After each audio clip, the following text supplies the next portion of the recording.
બોલિવૂડ અભિનેતા ગોવિંદાને ઘૂંટણમાં વાગી ગોળી, ઘાયલ થતા આઈસીયુમાં ભરતી. અભિનેતા ગોવિંદાને તેમની જ બંદૂક વડે પગમાં ગોળી વાગી ગઈ છે. આ ઘટના સવારે 4:45 વાગ્યાની છે. સવારે ક્યાંક જવા માટે નીકળી રહ્યા હતા તે સમયે ભૂલથી મિસફાયર થયું હતું. હવે અભિનેતા CRITI કેર હોસ્પિટલમાં દાખલ છે. પ્રાપ્ત માહિતી અનુસાર જે સમયે આ ઘટના બની હતી ત્યારે ગોવિંદા ઘરે એકલા હતા.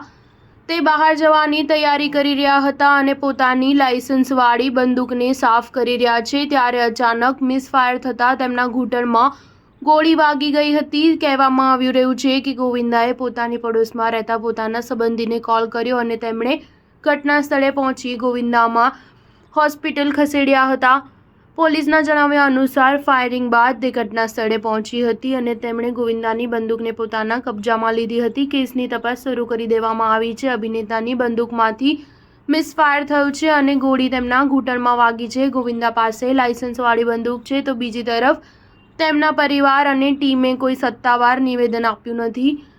માહિતી અનુસાર અભિનેતા અને શિવસેના નેતા ગોવિંદા કોલકાતા જવાની તૈયારી કરી રહ્યા હતા ત્યારે પોતાની બંદૂકને કવરમાં મૂકી રહ્યા હતા ત્યારે તેમના હાથમાંથી બંદૂક પડી અને મિસફાયર થયું હતું જેના લીધે તેમના પગમાં ગોળી વાગી હતી. ડોક્ટરોએ ગોળી નીકાળી દીધી છે અને તેમની તબિયત સ્વસ્થ છે. આ જાણકારી તેમના મેનેજર શશિ સિન્હાએ આપી હતી. સ્ટાર ન્યૂઝ 7 હંમેશા સચ્ચાઈની સાથે.